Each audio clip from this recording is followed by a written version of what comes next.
La République de Guinée, un leadership de type nouveau depuis 2010 qui fait du dialogue et de la concertation les vecteurs d'une politique préoccupée au premier chef par leur vie et par les intérêts exclusifs de la Guinée. Un leadership capable de tisser et de fédérer des consensus dynamiques pour une gouvernance partagée. Un leadership qui combat l'arrogance et la violence. Un leadership soucieux d'une gestion vertueuse des biens publics qui refuse la confiscation de ce qui appartient à tous par un groupe ou un parti. Pour l'intérêt de notre nation, soutenons les actions du président bâtisseur, le président Alpha Condé. Tous les matins également sur Fraternité FM, vous nous écoutez du côté de Mamou sur 95 à modulation de fréquence. Merci à vous qui nous rejoignez sur Radio Espace Fouta. Vous nous écoutez là sur 99.7, même fréquence du côté de Bokeh. Mesdames et messieurs, merci de rejoindre cette équipe. Continuez à rejoindre évidemment sur Twitter, entre autres. Ça se passe là, hashtag Espace GG. Avec plaisir, nous allons prendre en compte vos messages dans cette émission Les Grandes Gueules sur Radio Espace Guinée. Prospérité partagée après donc la promesse de campagne du président Alpha Condé après la première opération de partage d'argent à la veille donc de la campagne électorale. La nièce a entamé le week-end dernier la distribution des vivres aux familles vulnérables et c'est ici donc à Conakry. Plus de 3000 ménages donc concernés devraient recevoir 67,91 tonnes de vivres. C'est bien cela. Sur quelle base d'identification des familles misérables est faite? Nous posons cette question ce matin chez les GG. Quelle localité de l'intérieur du pays pourrait aussi bénéficier de ces denrées alimentaires? Pour en parler ce matin, évidemment, nous allons avoir dans notre émission, évidemment, Aïssata Dafé. Elle est directrice générale adjointe de l'Agence nationale d'inclusion économique et sociale. Elle répondra aux questions des GG. Si vous le voulez bien, ça serait dans la demi-heure. Donc à suivre sur Radio Espace Guinée. Beaucoup de réactions des auditeurs sur le 657 39 13 13. Et si vous le voulez bien, on va essayer de partir sur la plateforme avec Amadou Sow à la réalisation de l'émission. Mon cher Ahmed, on fait de la télé, tu peux attendre un petit peu s'il te plaît, voilà, c'est encore mieux. Allez, on y va avec ce premier qui nous écrit: bonjour les GG, Lamine dit à Roby et Ahmed que la situation guinéenne est plus grave que celle de la Côte d'Ivoire. C'est Amara Dinte Bangoura de Soumfoniaga qui nous envoie ce message. C'est autre aussi qui nous écrit bonjour les GG, je réponds au nom de monsieur Tidiane Kaba. Je salue vraiment la réaction de monsieur Roby qui dénonce la félicitations faites par le président français à Abdourahmane Ouattara. Donc voilà, merci beaucoup. Les vrais gens s'expriment dans cette émission. Je suis d'accord avec Antoine, il y a des innocents en prison, mais ça c'est voilà, c'est un message ancien. On va y aller avec toujours sur le 657 39 13 13. Je pense que là, voilà, c'est bien cela. Lui c'est Collier Moriba depuis Solo Primo. Les propos d'Emmanuel Macron sont moins intéressants. Il est incohérent dans ses propos, donc c'est un auditeur qui nous envoie ce message. On reste avec tout autre qui nous écrit: bonjour les GG, je salue je dis que Roby, tu as tout faux en comparant donc la situation de la Côte d'Ivoire et celle de chez nous. Pourquoi? Parce que n'oubliez pas que la Côte d'Ivoire a connu une guerre civile. Ceci dit que la paix était beaucoup plus menacée que chez nous. Donc c'est un auditeur qui nous envoie ce message. Un autre qui nous écrit: je suis contre la modification de la Constitution. Pour le reste, pour rester au pouvoir, qu'il soit Condé ou Ado, quelle que soit la raison. Alors je dis 2 poids 2 mesures du président Macron. C'est Abdoul depuis Dixine qui nous envoie ce message sur le 657 39 13 13. On reste avec cet autre aussi qui nous écrit: bonjour les GG, moi c'est Abdoulaye Doumbouya, je suis depuis Sonfonia Centre. Vraiment j'aime trop Moussa Moïsi là à travers ses analyses. Merci beaucoup. On reste avec cet autre aussi qui nous écrit: bonjour les grandes gueules, le gouvernement a fait le forcing référendaire et en Côte d'Ivoire ce n'est pas le cas. C'est Abdou Mariam depuis Kaloum qui nous envoie ce message. On reste avec cet autre aussi qui nous écrit sur le 657 39 13 13. Bonjour les GG, il faut que Macron retienne que la Guinée est indépendante depuis 1958, donc la France gère ses affaires. C'est bon moment pour l'opposition de prendre conscience. C'est le bon moment pour l'opposition de prendre conscience. Il s'appelle Malik Gawara depuis voilà, Farana. Il nous écoute à Farana. Voilà, il nous regarde dans la télévision du côté de Farana. On reste avec cet autre aussi. Bonjour les grandes gueules, c'est Djibril. Le président français dit la vérité aux Guinéens. Bien sûr, la France suit avec intérêt, mais n'oubliez pas que la Chine, la Russie et la Turquie sont présentes aussi en Guinée. Je pense qu'ils ne sont pas là pour l'amour des Guinéens. Voilà, et c'est le dernier message évidemment que nous lisons sur le 657 39 13 13. On va y aller maintenant sur Twitter avec ces auditeurs. Ils sont très nombreux aussi à réagir de ce côté. Lui, c'est son excellence. Il s'appelle comme ça sur Twitter. Bipa Selou, c'est bien cela. Qui nous écrit sur Twitter. Bonjour les grandes gueules. Ce pouvoir est aux abois. D'abord, il militarise le pays, coupe l'internet, muselle la presse, séquestre les opposants, les emprisonne arbitrairement donc. Ensuite, il suspend toute forme de manifestation dans l'ensemble du pays. N'est-ce pas une dictature? Il se pose la question. C'est son excellence Bipa Selou qui nous envoie ce message. Nous sur Twitter qui dit bonjour les grandes gueules. Moïse a raison. La seule partie qui nous intéresse, c'est là où il parle de la Guinée. Macron a dit la vérité sur le cas guinéens, aux Ivoiriens aussi de s'occuper de leur cas. Il faut qu'on arrête ceux qui sont fâchés peuvent boycotter la France. Voilà, c'est Noumou qui nous envoie ce message sur Twitter. Bonjour les grandes gueules. Lui c'est Ousmane le Noble. Bonjour les grandes gueules. La sortie médiatique de Macron est juste 2 poids 2 mesures. Soutenir Ado, dénigrer Prac, il n'y a aucune différence possible entre ces deux présidents. Ils cherchent tous un mandat qui n'était pas garanti ou légal par la Constitution sur laquelle ils ont juré. On reste avec cet autre aussi, lui c'est Cissé Bankango qui nous écrit bonjour les grandes gueules, les Guinéens sont tellement incroyables, tout le monde est devenu adepte de Sékou Touré suite à la sortie du président Macron, même ceux qui l'ont toujours traité de sanguinaire. Arrêtez de traiter Macron de tous les noms, vous n'avez rien de la géopolitique. Voilà, c'est Cissé Bankango qui nous envoie ce message. On reste toujours avec il pète un câble, Moussa, carrément, je sais pas, ce studio a hanté, les gars, sincèrement, quoi. Allez, on y va avec cet autre, Abdoulaye Foukoumba, qui nous écrit, la France a toujours pris la position qui divise les peuples africains. Notez bien, si elle voulait un vrai changement en Guinée, elle pourrait soutenir la lutte contre le changement constitutionnel dès le début, mais elle attend qu'après que tout soit fait pour réagir. Il pose la question. On reste avec Siba Engagé aussi qui nous écrit sur Twitter. Bonjour les grandes gueules. La sortie de Macron est un violent aperçu donné au pouvoir actuel. Pour qui connaît la position stratégique de la France doit s'inquiéter. Aux pseudo-nationalistes, comme Moussa Moïse, ici là entre autres, je rajoute évidemment, récisez-vous, même pour se vous la soulager, on tend la main à la métropole pour nous venir en aide. On reste avec l'ancien DG Traoré aussi qui nous écrit Lamine, la Guinée n'a pas besoin d'être félicitée par Macron. Sans quoi féliciter la Côte d'Ivoire, ne pas féliciter la Guinée, doit nous dire quelque chose parce que tout simplement c'est la même réalité, il le dit. Kerno Abdoul aussi qui nous écrit sur Twitter, bonjour les GG, je suis contre la modification de la Constitution pour rester au pouvoir, qu'il soit Condé ou Ado, quelle que soit la raison, alors je condamne les 2 poids 2 mesures. Voilà, c'est un auditeur qui nous envoie ce message. Pour une fois, je ne suis pas d'accord avec Moussa Moïse là. Voilà, c'est Abdoul Kerno qui nous envoie ce message. On reste avec Adams Oumar Diallo aussi qui nous écrit sur Twitter. C'est un faux débat. L'imposture use toujours la fameuse souveraineté nationale pour opprimer son peuple et pétiner donc les droits des citoyens.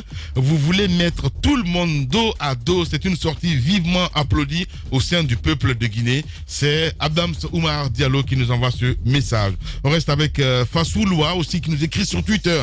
Espace GG. La maladresse de Macron dans une interview est le fait d'apprécier les élections présidentielles ivoiriennes par rapport à celles de la Guinée, alors que ces deux pays ont organisé dans les mêmes conditions, aboutissant donc au même résultat. On reste avec Almami, citoyen misérable. Lui, il s'est fait comme ça appeler sur Twitter. Bonjour les GG, bien que l'attitude de Macron soit incohérente, il n'en reste pas moins que son propos sur la Guinée est vrai. Et c'est à retenir, polémiquer autour autour d'une prétendue souveraineté, alors que nous survivons d'aide, nous survivons d'aide donc de la France, est incohérent. Donc c'est un auditeur qui nous envoie ce message.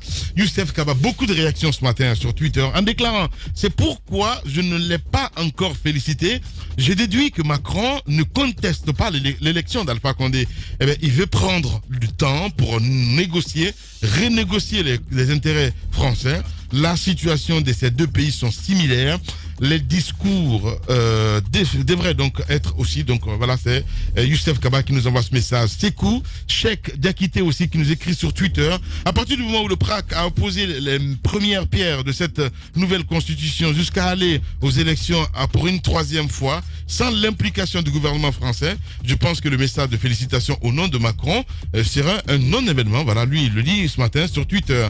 Ahmed Sekou Touré qui nous écrit aussi sur Twitter: bonjour les grandes gueules, bonjour à toute l'équipe. Est-ce qui différencie la situation politique guinéenne et ivoirienne? Il pose la question ce matin. Incohérence, la France cherche et défend ses intérêts. Dommage que les présidents africains attend la félicitation ou les félicitations des Occidentaux. Merci au PRAC pour la souveraineté assumée.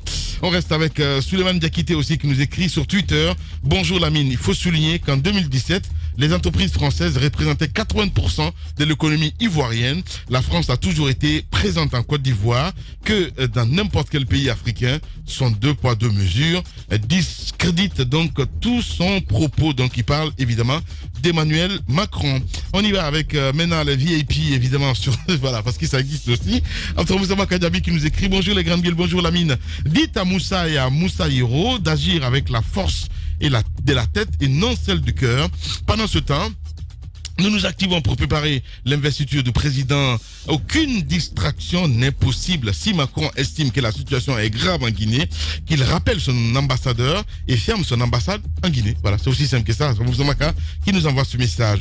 On reste avec cet autre, Diba Milimono qui nous écrit: il faut mettre la sortie de Macron au compte de la politique internationale, la guerre pour les intérêts et le pouvoir. Cependant, la situation guinéenne est critique. C'est une vérité. Le pays connaît une crise orpheline, abandonnée parfois à nous-mêmes. Maintenant, c'est au président de la République guinéenne de restaurer donc la paix dans le pays. Diba Milimono qui nous envoie ce message.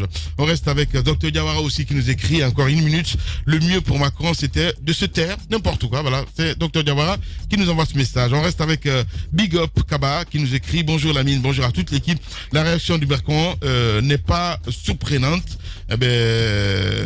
Mais ce qui est déplorable pour un démocrate, c'est de peindre la situation ivoirienne au rouge et peindre celle de la Guinée en noir. Nos chefs d'État africains sont les premiers à entretenir ce système colonialiste, voilà, au profit de leurs propres intérêts. Merci beaucoup. On reste avec ce dernier, voilà, qui nous écrit: bonjour Lamine, bonjour à toute l'équipe. J'attire l'attention de la population guinéenne sur la propagation de la méningite, surtout chez les nourrissons. J'invite le ministère de la Santé à prendre des dispositions, notamment en termes d'équipement et de sensibilisation, car les signes souvent trompeurs, Mamadou Bouléré, depuis la pédiatrie d'Iasdine, où la quasi-totalité des nourrissons hospitalisés sont atteints de la méningite. Bouléré, évidemment, force à toi. Il nous écoute du côté de Iasdine. Voilà. Lui, c'est un journaliste paysan et c'est comme ça, on l'adore. Allez, on va continuer le débat, mon cher Moussa, avec évidemment Agnès. Dans un instant, d'ailleurs, on va appeler Aïssata Dafé. Initiative dont on peut dire, allez, populiste, j'en sais rien du tout. Qu'est-ce que tu en penses? Je trouve que c'est pas populiste. C'est au moins, pour une fois, un outil économique qui permet, dans sa conception, de toucher à des couches vulnérables dans notre pays. L'Agence nationale d'inclusion économique et sociale, qui donc a commencé déjà son travail sur le terrain par l'identification des foyers. Jacques donnera plus de détails plus tard. L'identification des foyers. Il a même les pourcentages, Jacques. Voilà, l'identification des foyers qui sont les plus nécessiteux sur l'ensemble du territoire national. Les régions qui sont les plus touchées, impactées par comment on appelle, la pauvreté dans notre pays. Et ensuite, comment faire pour que ces foyers-là puissent bénéficier au moins d'une part de la République. Parce que j'appelle ça une part de la République quand on redistribue les richesses. On peut avoir des avis divergents sur comment ça se fait. Est-ce qu'il faut donner en numéraire. Quand tu donnes en numéraire, ne rends-tu pas paresseux celui qui reçoit? Un numéraire, qui va, pourtant. voilà. Non, mais c'est par transfert Orange Money. C'est l'un des volets. Cette fois-ci, c'est des vivres c'est qu'on a commencé à distribuer. C'est l'un des volets. Oui, mais l'autre avait aussi commencé. Oui. Mais c'est l'un des volets. Mais il y a derrière tout cela des travaux à haute intensité de main-d'œuvre.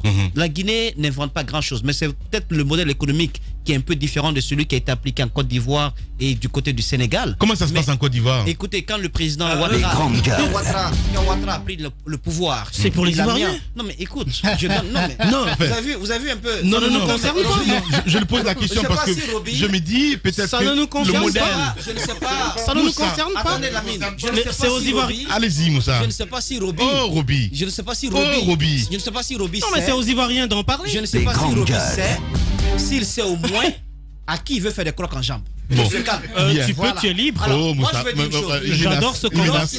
Lorsqu'il a pris le pouvoir. Tu sais, nous sommes ses esclaves ici, hein, Oui. Jacques et moi. Hein.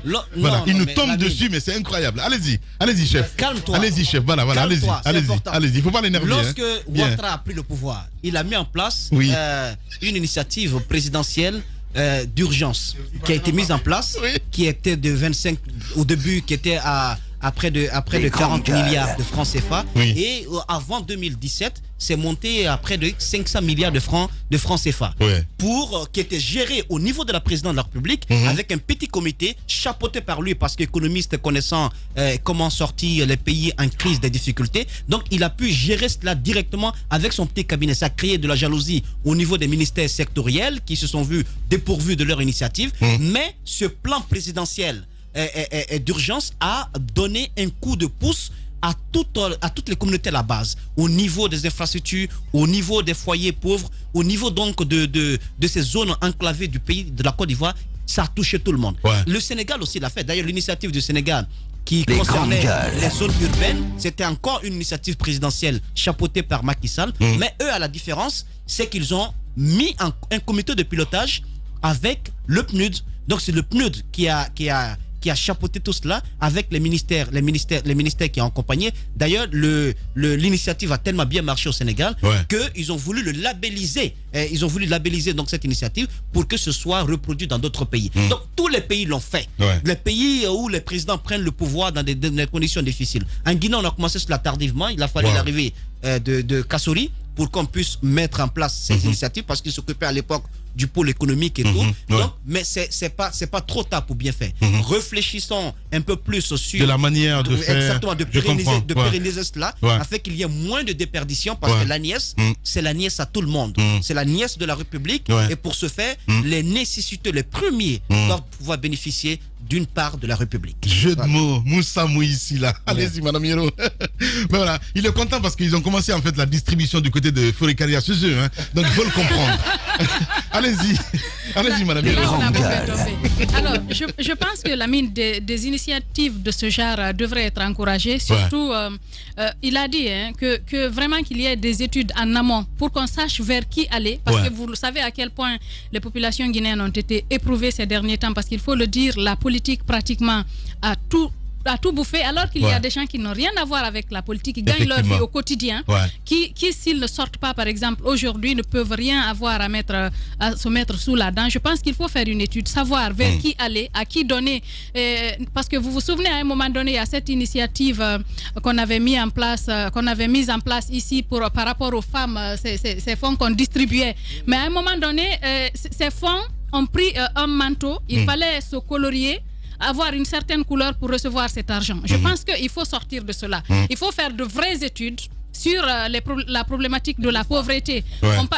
C'est les MIFA, Moïse me tend la perche. Je veux parler des MIFA. À un moment donné, on a politisé en quelque sorte cette façon d'aider les populations à la base. Je pense que si avec pourquoi l'exemple sénégalais aujourd'hui intéresse tant? Pourquoi ont-ils voulu labelliser pour que d'autres personnes puissent venir s'inspirer de ça pour aider leur population à la base? C'est parce que justement, ça a été très bien traité à la base, ça a été fait de façon impartiale. impartial. De toutes les façons, comme un jeune, comme on appelle entrepreneur, nous le disait dans le studio, on n'a pas besoin forcément de rendre les gens riches. Il faut créer une opportunité leur permettant de créer des richesses. Il faut leur donner l'opportunité de le faire. Même si vous leur donnez un montant aussi petit qu'il soit, si vous créez l'opportunité, vous créez par exemple un champ qui est fertile, par exemple à la création d'entreprises leur permettant d'aller de l'avant, de prospérer, quand c'est bien suivi, et bien entendu, il faudrait qu'il y ait une bonne formation en amont pour leur permettre de bien gérer cela, parce que et un suivi régulier qui permette de savoir comment ce qu'on a mis à leur disposition a été utilisé. Ça pourrait bien marcher, parce que vous le savez, c'est vrai qu'aujourd'hui le besoin est là et à tous les niveaux. Récemment, on parlait de ces cultivateurs du côté de Mali et Mbéren. C'est des gens qui n'ont rien reçu par aucune personne, non, pas par une institution, pas par le gouvernement. C'est des gens qui sont partis par leurs propres frais pour essayer de réaliser des choses. Il y a des gens qui sont dotés de très bonnes intentions, qui sont capables de faire des choses, de s'en sortir, mais quand il n'y a pas d'accompagnement, quand il n'y a pas de suivi derrière, quand l'atmosphère ne s'y est pas, par exemple, à la création de l'entreprise, à la gestion, les choses peuvent être compliquées. Voilà, bien dit Madame Yor. Allez-y, mon cher Ahmed. Alors, pour une fois qu'on aborde un sujet social qui n'a rien de politique et qui ne sied pas à la polémique, c'est une très bonne initiative que de commencer effectivement à redistribuer les richesses et surtout à s'occuper de nos compatriotes les plus démunis. Je suis d'accord, bien qu'étonné que mon cher Moussa Moïse se targue tout à coup de l'expérience ivoirienne et sénégalaise. Cela étant, on a, et ça c'est un pan important de notre politique, on a des jeunes compatriotes qui sont à l'extérieur, qui sont spécialistes. Je parlais du PNUD, Moussa Moïse. On a quelqu'un qui s'appelle Bachir Condé en Autriche, qui est l'un des patrons du PNUD. Il faudrait que le gouvernement s'appuie sur lui pour justement magnifier cette expérience et en faire quelque chose de bien, non politisé, et qu'on puisse enfin, je dis bien enfin, redistribuer. On n'a pas besoin du PNUD pour ça. Non, mais peu importe. Non, mais attends, laisse-moi finir. Peu importe. On a besoin quand même d'expérience. Le PNUD existe bien longtemps que avant l'ANIES, que l'expérience de la pauvreté en Afrique n'a pas changé. On a besoin d'expérience. Je parle de notre compatriote. C'est un Guinéen. Ce n'est pas le même service. Qui s'appelle Bachir Condé, qui est en Autriche et qui est vraiment spécialiste. Ce que l'expérience sénégalaise a permis, exactement. On peut s'en servir. En associant le PNUD, c'est la déperdition des fonds. Exactement. Ça a été sécurisé parce que c'était pas géré par les ministres.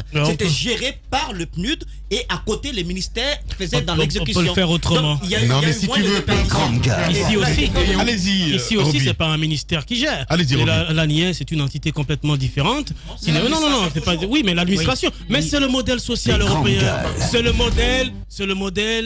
Ce qu'on appelle en Europe allocation sociale, allocation familiale en Europe. C'est ce modèle-là, et dans tous les pays européens, c'est bien évidemment l'État qui gère ça à travers des structures décentralisées. Ce n'est pas le PNUD qui nous donne cet argent. On peut peut-être ça permet-moi d'aller c'est pas le même programme. Ce n'est pas le même programme, ce ne sont pas les mêmes démarches. Je veux dire encore une fois, ce qu'il faut faire, c'est qu'il faut peut-être, comme là où je suis d'accord avec vous, c'est qu'il faut pousser l'intelligence. En Europe, l'allocation familiale n'est pas donnée seulement pour être distribué. Il y a des conditions, il y a des restrictions, il y a des conditions à respecter au fur et à mesure. Il faut par exemple que vous ayez la possibilité de payer régulièrement l'impôt. Si vous avez une activité annexe qui ne vous permet pas de vivre, il y a beaucoup de conditionnalités. Ici par exemple, on peut imposer aux familles qu'en droit à l'allocation familiale, y insérer des volets comme la scolarisation des jeunes filles, etc. Imposer aux familles qui ont droit, vous avez droit à l'allocation familiale la première année. Mais à partir de la deuxième année ou à partir du troisième mois,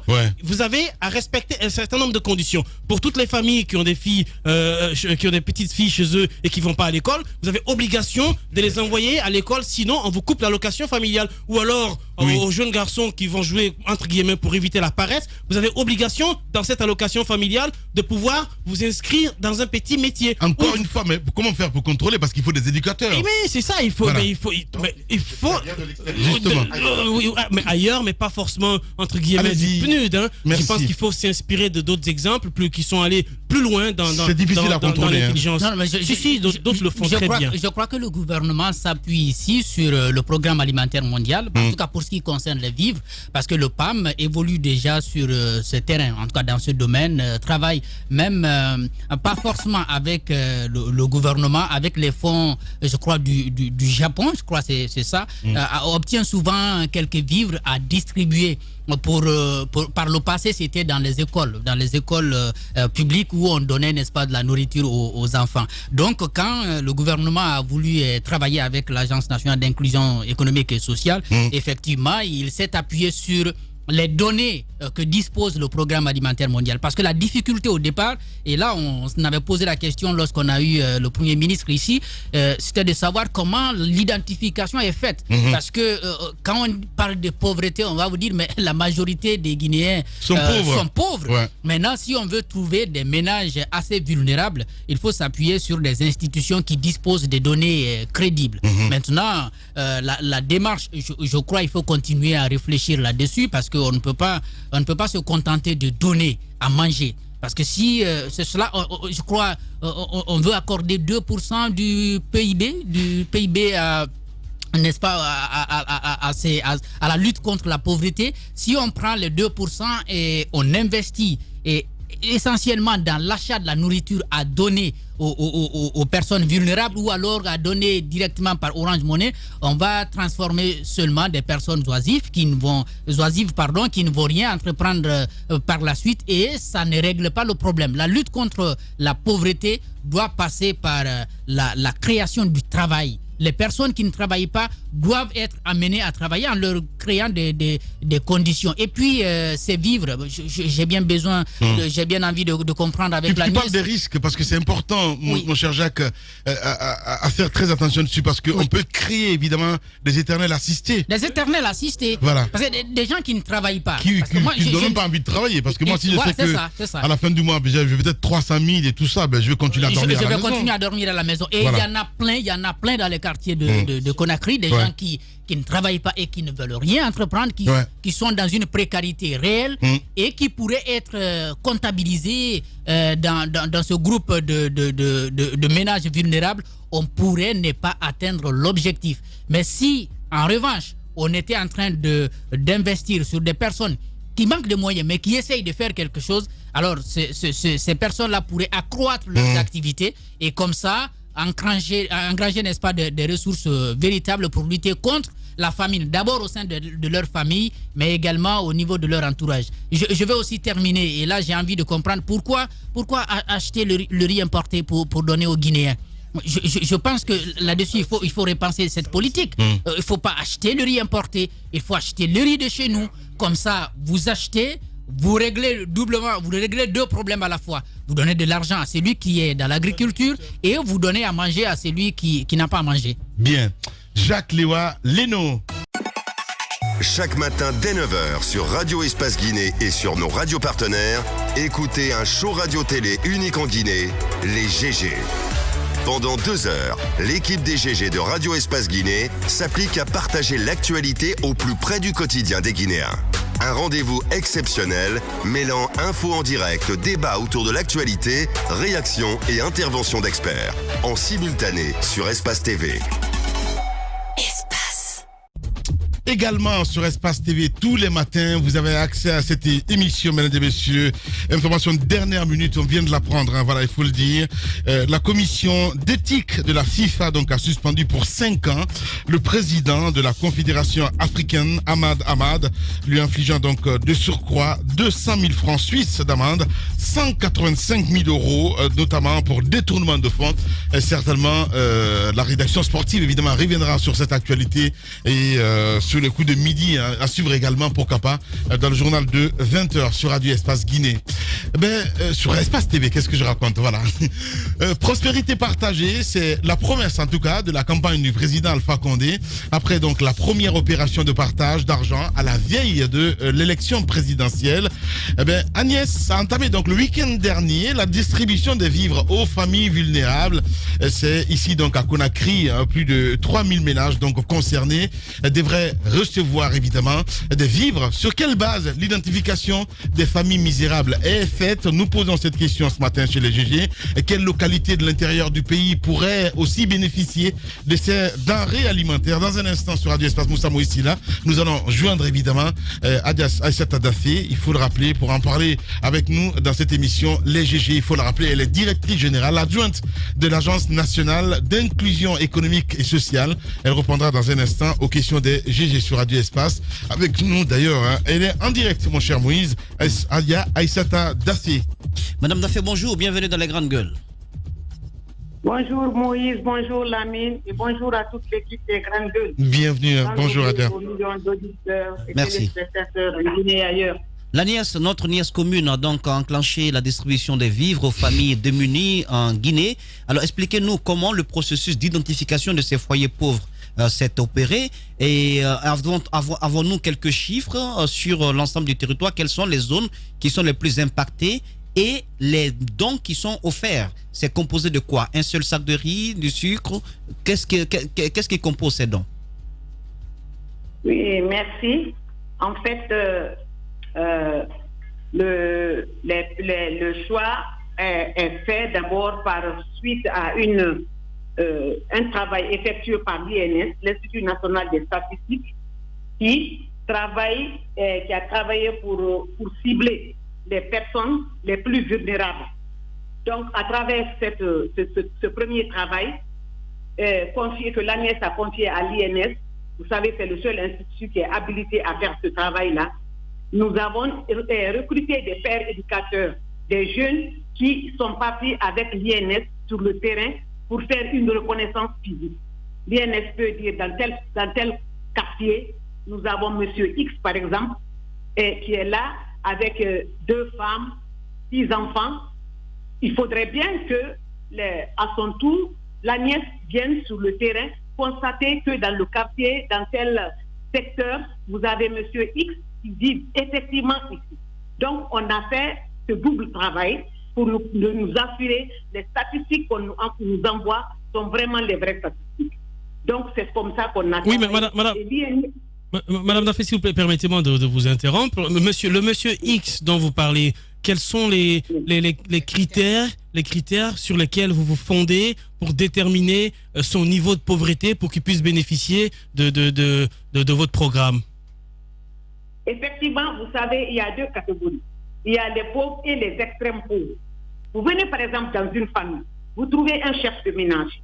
Ce chef de ménage a par exemple 3 femmes. Il vit dans une maison chambre-salon avec 7 enfants. Il n'a pas même une radio. Il n'a pas même un vélo. Par rapport à un autre qui est dans la même catégorie, mais par exemple, qui détient un vélo, qui a une radio, mais par exemple, les enfants, même le premier, les enfants ne vont même pas à l'école, il n'a pas de possibilité de payer les frais de scolarité des enfants. Vous voyez, il y a une certaine différence.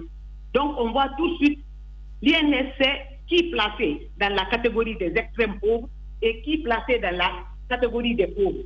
Donc, c'est ainsi qu'il y a le second passage de l'ANES pour pouvoir vérifier effectivement la catégorisation des différents chefs de ménage. Oui, bonjour madame, bonjour Agia. On suppose que bon, c'est très bien que vous soyez servi des statistiques de l'Institut, mais on calcule aussi le taux de pauvreté ou le taux d'extrême pauvreté par rapport à l'indice de l'inflation et puis surtout à la courbe du chômage.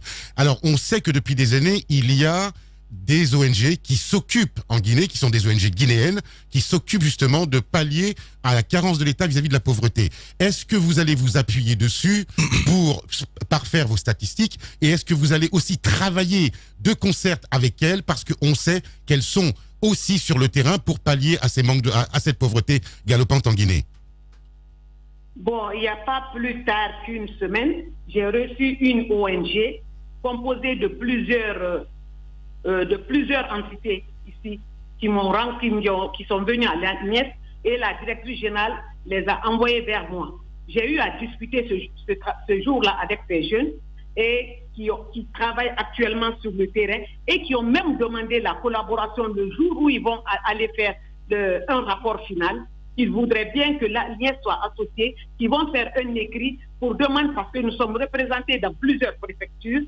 Nous avons nos pères éducateurs qui sont là-bas, donc, et nos RAC ici, qu'ils auraient voulu que ces responsables d'agents communautaires et nos pères éducateurs participent à la préparation de ce rapport. Donc, cela veut dire que nous travaillons aussi avec certaines ONG qui viennent vers nous pour demander nos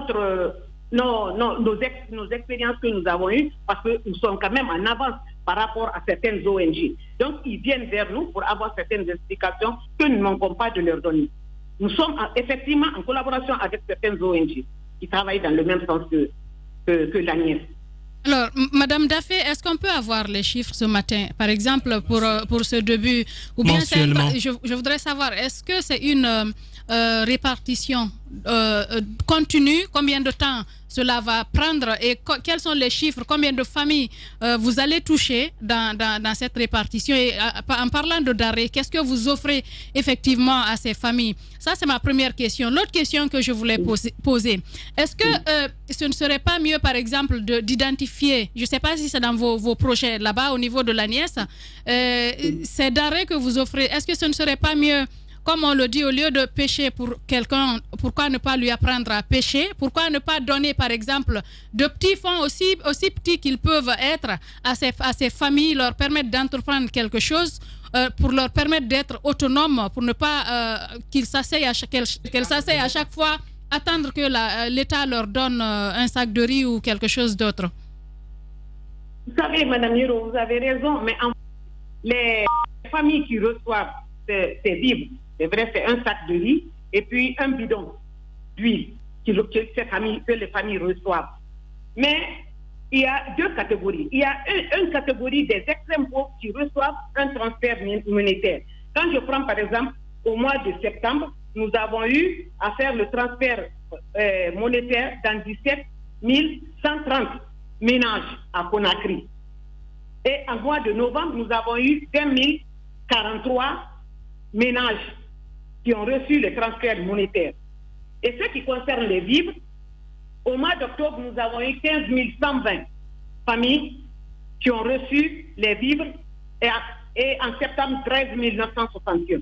Donc, c'est vrai, vous dites, s'il y a des gens qui reçoivent ces transferts monétaires, si vous vous rappelez, prenez les femmes d'Avaria. Il y a certaines femmes là-bas qui ont commencé avec 50 000 francs.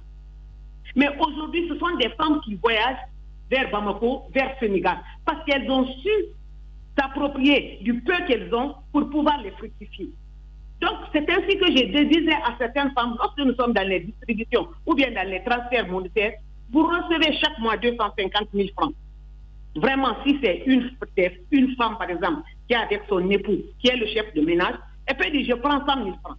Je m'en vais payer un sac d'orange. Commence à éplucher devant la maison, elle vend. Oui, mais je prends chez moi. Malheureusement, on est pris par le temps, Jacques, si tu me permets. Justement, Jacques faisait une réflexion très intéressante. Et est-ce qu'en achetant les sacs de riz importés, l'Agnès ne contribue pas à enrichir plutôt les riches que, par exemple, si vous vous intéressiez à acheter le riz local chez le paysan le plus du village tout près, là où vous partez faire les distributions, est-ce que ce n'est pas aussi une façon de participer à l'enrichissement des locaux? Je suis d'accord avec vous, mais imaginez-vous que chaque mois, avec les chiffres que je viens de donner, on peut... Non, mais je vous vois venir, Ça veut dire que nous n'en avons pas suffisamment. Vous participez non seulement... Cette quantité, par exemple, je vais vous dire... Oui, mais les gens produiraient plus. En début de Covid, j'ai vu M. Lamine Girassi qui a fait des dons un peu partout, mais en utilisant le riz local. Oui. Le riz local. Vraiment, c'est appréciable. Je crois que c'est une suggestion que vous faites. Bien sûr. Je crois à laquelle on peut réfléchir, qu'on peut poser. Oui. Pour l'autre volet de la question, toujours de la démarche, puisque vous tenez à cœur l'éducation des enfants. Vous dites que vous trouvez dans des familles où on ne peut pas envoyer les enfants à l'école. Au-delà du fait que vous donniez à ces familles-là du riz et un peu d'argent, est-ce que derrière, il y a un accompagnement pour la prise en charge sur le plan scolaire des enfants qui sont à la maison, ou ne serait-ce que leur intégration dans les métiers? Oui, bon, je crois que pour ce volet dont vous parlez, c'est un volet qui n'est pas attaché. Parce que l'ANIES, en fait, il ne faut pas penser seulement que c'est pour le transfert monétaire, pour les dons de vivres. Non, on a d'autres volets, par exemple. On a le volet de l'accès à l'énergie pour les ménages en situation de pauvreté et de vulnérabilité. Nous avons l'agriculture avec les suspensions des petites exploitations agricoles et nous avons l'entrepreneuriat. Si vous avez constaté tout dernièrement, nous sommes partis à Forcaria dans la sous-préfecture de Kabak et dans le district de Matakal, où il y a eu une installation solaire là-bas et les familles profitent aujourd'hui de ces installations. Donc, ce n'est pas seulement le côté distribution des vivres et transfert monétaire qu'il faut voir ou dans la politique d'inclusion de l'ANIES, mais il y a plusieurs volets. La volet classique, que nous connaissons, les transferts monétaires, les travaux à haute intensité de main-d'œuvre, l'inclusion financière. Et le second volet, nous avons le volet inclusion productive, ce que j'ai cité un peu plus haut, c'est-à-dire l'accès à l'énergie, l'agriculture et l'entrepreneuriat. Bien. Donc, ce sont des volets aussi qui viennent s'ajouter à ce qu'on voit actuellement. Assata Dafé, DGA, Agnès, merci beaucoup en tout cas d'avoir accepté notre invitation ce matin. Les grandes gueules sur Espace, c'est la représentativité de la diversité de la société guinéenne. Ils n'ont jamais peur de défendre leurs idées. Entre débats animés, accrochages et éclats de rire, 2 heures de talk show pour parler, décrypter et débattre de l'actualité et des véritables préoccupations des Guinéens. De 9h à 11h sur Radio Espace et en simultané sur Espace TV. Dernière ligne droite, évidemment, pour le compte de cette émission. Oui, les grandes gueules sur Radio Espace Guinée. Mon cher Moïse, on a écouté Adia Aïssata Dafé. Oui, 1 minute. Nous l'avons écouté. Vous voyez, la mine, c'est bien. Elle a les pieds à l'étrier. C'est pas facile d'être opposant dans notre pays. Ouais. Transfuge de l'UFR. Maintenant, elle a quelque chose à faire. Et je trouve que l'essentiel. Ouais, je le dis pour ironiser. Je le dis, mais ça n'a rien de mauvais. Je le dis pour ironiser, mais c'est important quand même de comprendre que c'est pas facile d'être opposant. Mais pourquoi vous êtes râleurs, les gars? C'est pas possible. Allez-y. Voilà. Ce qui importe, mais c'est important que ça râle, la mine. Parce que comment ça, c'est important? Je dis pourquoi il râle. Oui, c'est important que ça râle. Parce que ce qui est dit est dit de façon crue. Oui. Donc ça fait réagir. Ouais. Ah ben, souffrez de réagir. Là, souffrez de m'entendre. Mon cher cabinet, s'il vous plaît, mettez zoomez cabinet, Ahmed Kourouma et Roby dans ce studio. On dirait des mendiants, quoi. C'est pas possible. Dans le fond, je pense que c'est au service de la République que la dame est. Et du coup, ce qui importe, c'est vraiment d'utiliser cet outil économique, la mine. C'est d'utiliser cet outil économique pour valoriser le contenu local. Sur cet aspect des choses, je suis entièrement d'accord avec les autres. Il faudrait, par exemple, pour ce que vous avez fait avec les initiateurs du Boramalé, le chaîne de solidarité, exactement, c'est du riz de bonne qualité que vous avez pu mettre en valeur avec l'appui en conseil de Dame Malado Kaba. Donc ça a permis quand même à cette organisation qui faisait de la production, il y avait des récoltes et autres, mais il y avait des invendus sur le marché. On préfère le Bangladesh de Jacques Lewaleno que le riz local qui est produit là. Donc l'initiative pendant la Covid a permis donc de mettre en valeur ces organisations paysannes. Il n'y a pas que, il y a d'autres personnes aussi qui sont là. Donc au lieu d'acheter ce riz venant d'ailleurs, on peut le faire en mettant en valeur le contenu local. Allez-y, Madame Hiro, voilà. Je pense que c'est une initiative, il faut la saluer.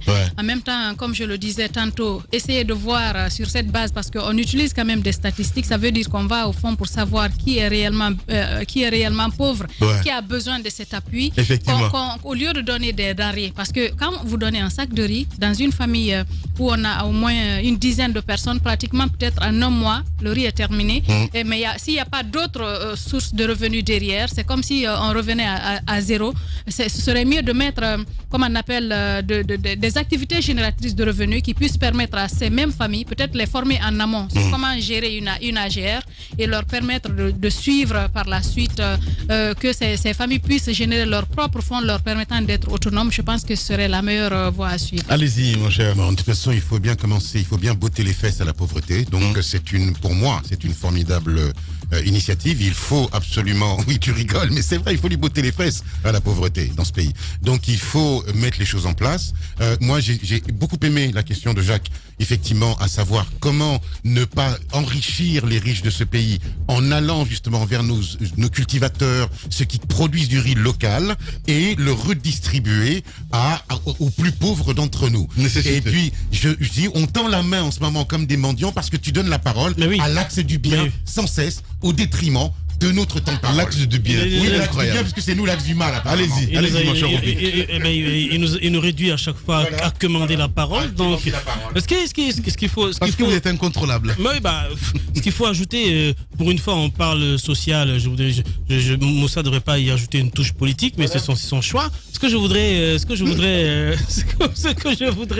voudrais, moi, dire, c'est une bonne initiative, sauf qu'il faut pousser la réflexion. Et il faut essayer de revoir un peu les critères. Parce que si vous nourrissez un père de famille qui a trois femmes, 7 même enfants, pas un vélo. Mais oui, justement, 7 enfants, mais par contre, il n'a pas un vélo, il n'a pas un poste radio. Généralement, permettez-moi l'expression, mais ce sont de gros paresseux. Si vous n'avez pas les moyens, je sais pas comment vous allez vous aventurer à épouser 3 femmes et faire autant d'enfants. Non, mais souvent, parce qu'en fait, quand tu fais beaucoup d'enfants, c'est juste de revenus à la fin du compte. Mais ça, c'est des paresseux. Mais alors, oui, comment il faut éviter? Il faut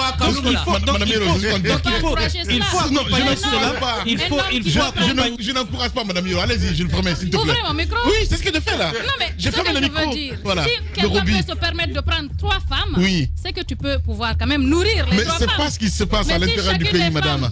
Fait 10 enfants, vous allez vous retrouver à 30. Et je pense que l'ENS ne devrait pas encourager ce genre de pratique. Voilà. Quand même. Je pense que c'est la femme qui parle. Je pense que les hommes qui s'aventurent à épouser autant de femmes. Non mais je pense que les hommes qui s'aventurent à épouser autant de femmes, autant ils épuisent leur énergie à faire autant d'enfants. Non, mais Robin, on s'en sort bien. Ils doivent réinvestir. Ils doivent réinvestir. Il nourrit ses 2 femmes et ses enfants, donc c'est différent. Donc autant réinvestir cette énergie-là dans le travail que dans d'autres choses. Donc il faut accompagner le programme.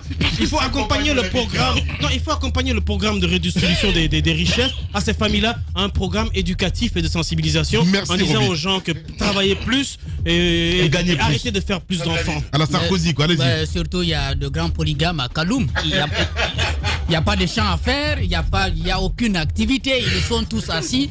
Je crois que ceux-là, il faut faire un peu très attention. Voilà. Je crois qu'il faut les amener quand même à entreprendre quelque chose. En même temps, la dame, en parlant de l'achat du riz local sur le marché guinéen, elle était un peu hésitante. Elle dit, avec le nombre qu'on a, donc ça veut dire qu'il y a un problème de quantité.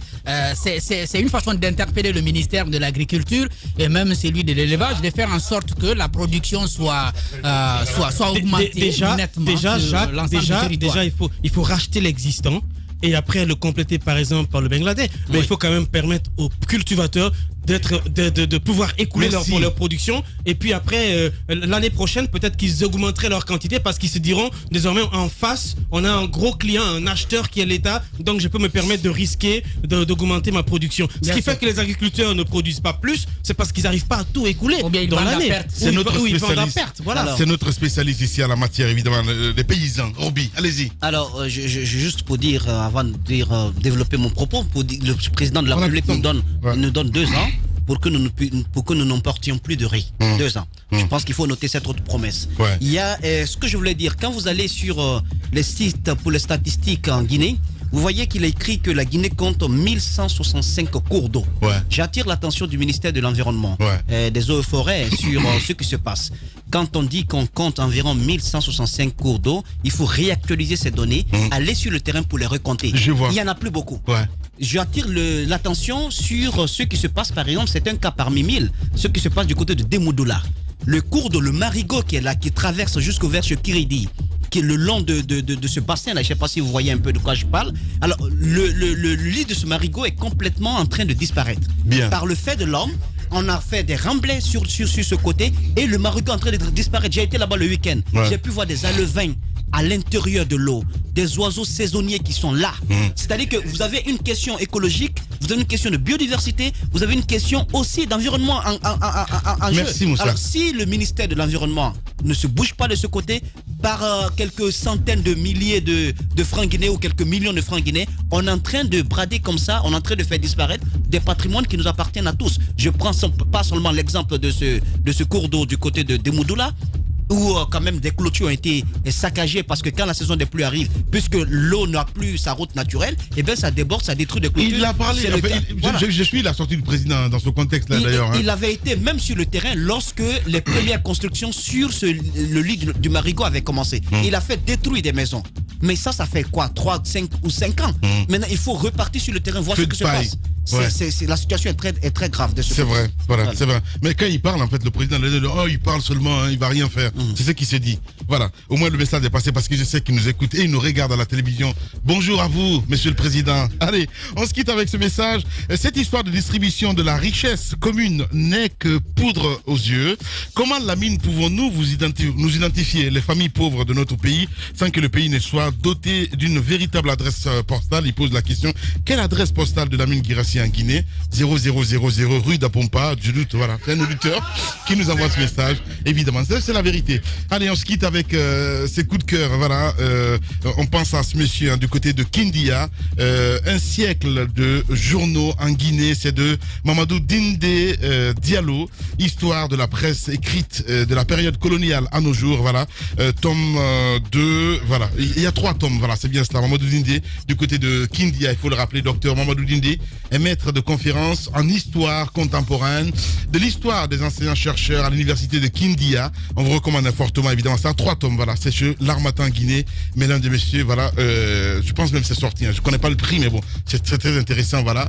Un siècle de journaux en Guinée avec Dinde, voilà. Pour l'instant, vous le voyez à l'antenne, voilà. Allez. Ce qui est bien dit. Et cet autre aussi, lui, il est enseignant du côté de Kindia, toujours. C'est Lansana Kindia Camara, enseignant donc au collège Sugeta. C'est très intéressant aussi tout ça. Allez, prenez soin de vous grâce à Cabinet Condé. L'émission, vous l'avez regardée à la télé, à Papoutou. Merci à notre ami Mafata Sano. Amadou Sow a réalisé l'émission côté radio. Dans un instant, sur Radio Espace, c'est les programmes qui continuent évidemment parce que je ne maîtrise pas le programme de la radio. Et sur Espace TV, c'est Aïssa Toussané que vous retrouvez avec le 20h. Prenez soin de vous. À demain, si tout va bien.